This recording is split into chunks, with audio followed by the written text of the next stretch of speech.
Be here, right where you are right now in your body, in this moment. Take a breath and let it be longer on the exhale than on the inhale. Let the out-breath be slower, more complete, more releasing than the in-breath. Do that once and again, and feel the quality of what arrives in your nervous system when you breathe out more than you breathe in, the specific signal of release that the body understands even when the mind has not caught up. Stay here. I want to talk to you about letting go, not the performance of letting go. The spiritual theater of it, the declaration of it, the convincing yourself that you have done it when something in you knows perfectly well that you have not. The actual thing. What it really means, what it actually feels like, and why it is so much simpler and so much more available to you right now than the version most people have been taught. You are holding something. You know what it is. I don't need to name it, and you don't need to name it right now, but you know the specific weight of it, the specific way it occupies space in your consciousness, the particular heaviness of carrying something that you have simultaneously decided you cannot put down and recognized you need to put down. That specific suspension between the holding and the releasing that is one of the most exhausting states a human consciousness can sustain. I know that suspension. I know how long you have been in it. You have tried to let go, genuinely tried, more than once, perhaps many times. You have done the exercises, you have applied the frameworks, you have spoken the words, you have made the declarations, and each time, something that felt like letting go happened. For a moment, for a day, sometimes for longer. And then the thing returned. The holding returned, and you concluded. Perhaps with less judgment than the first time, perhaps with more, depending on your relationship with self-criticism. That you had not actually let it go at all, that you had only performed the letting go, that the real thing remained. That conclusion was not entirely wrong, but the reason it returned was not what you thought it was. It was not because you are bad at letting go. It was not because the thing is too heavy or too significant or too loaded to be released by someone like you. It was not evidence of a deficiency in your spiritual practice or your psychological development or your capacity for genuine release. It returned because of what most teachings about letting go get fundamentally wrong. Letting go is not an act of will. It is not something you do by trying hard enough. It is not something you can achieve through the correct technique or the right sequence of steps or sufficient dedication to the process. Letting go is what happens when you have completed your relationship with what you are holding.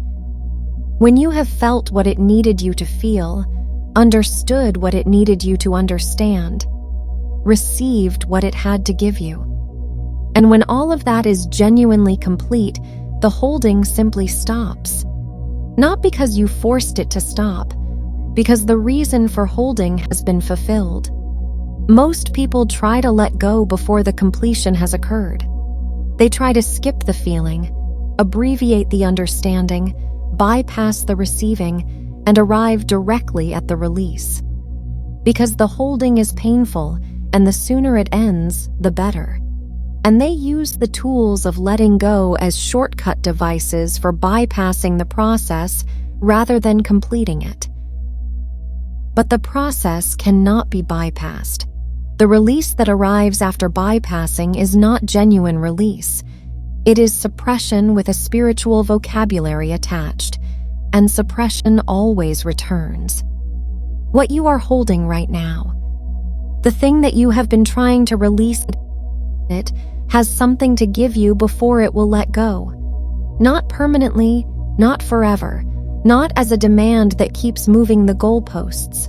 A specific thing, a completion that when it arrives, makes the holding unnecessary in a way that no amount of willpower could achieve. The completion is almost always one of three things. It is either a feeling that has not been fully felt, a grief or an anger or a fear or a disappointment or a love that has not been allowed to move through you completely, that has been managed and contained and handled but not genuinely, fully felt. And the holding continues because the feeling continues to knock on the door from inside. Or it is an understanding that has not yet arrived, a recognition of what the experience was, what it meant, what it was asking of you, some piece of meaning that the thing you are holding carries and that your consciousness has not yet received clearly enough to integrate. Or it is an acknowledgement that has not been given, not always to someone else, sometimes simply to yourself. The acknowledgement of what the thing cost you, what you lost, what was genuinely hard, the honest recognition, without minimizing and without dramatizing, of what it was actually like to carry this. One of those three things, possibly more than one, is what stands between you and the genuine, complete, non-returning release that you have been trying to access. I want to invite you to be honest with yourself right now, not in a searching or anxious way, in a quiet, gentle, genuinely curious way. Which one is it? What does the thing you are holding still need from you before it will release? Feel into it. Feel the quality of the holding. What is underneath the heaviness? When you bring your attention to the thing you are carrying, not to examine it with the analytical mind, but to feel it with the honest body. What is there? Is there a feeling waiting to move? Something that wants to well up and be fully felt and not managed? Is there something you have not yet understood? Some piece of recognition about what this was or why it happened or what it asks of you that has not yet fully landed? Is there something you have not yet acknowledged? Some honest naming of what this cost, what it was, what it meant, that is still waiting to be spoken, even if only silently, to yourself. Find it. Not with urgency, not with the pressure of someone trying to get to the release as quickly as possible, with the patience and the tenderness of someone who genuinely wants to complete something rather than escape from it. And then, in whatever way feels right, in whatever internal way corresponds to the specific completion that is needed, give it what it needs. Feel the feeling, all the way. Let it move rather than managing it. Let it be as large as it actually is. Let it pass through rather than remaining held inside, where it creates the pressure that makes the holding necessary. Receive the understanding. Let the recognition land. Not rush it, not force it, but give it enough space and enough quiet that it can actually arrive. What does this want you to know? Give the acknowledgement. Say the honest thing. Name what it cost. Name what it was, without making it small and without making it larger than it is.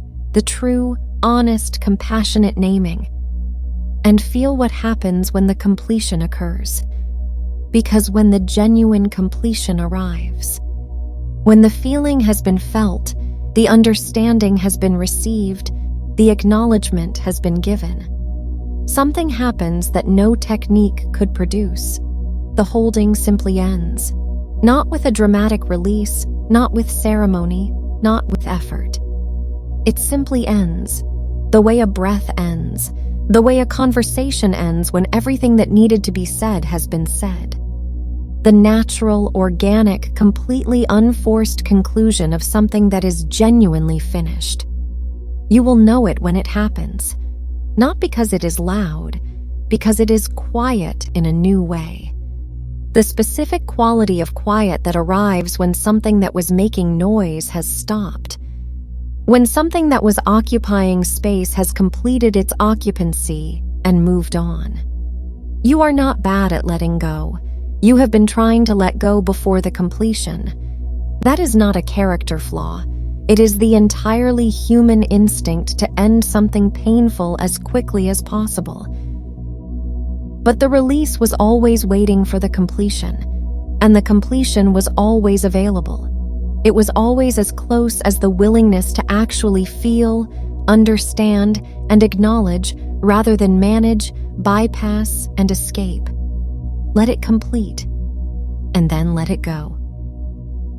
Not as an act of will, as the natural, inevitable consequence of having finished what needed to be finished. It is ready to release, and so are you.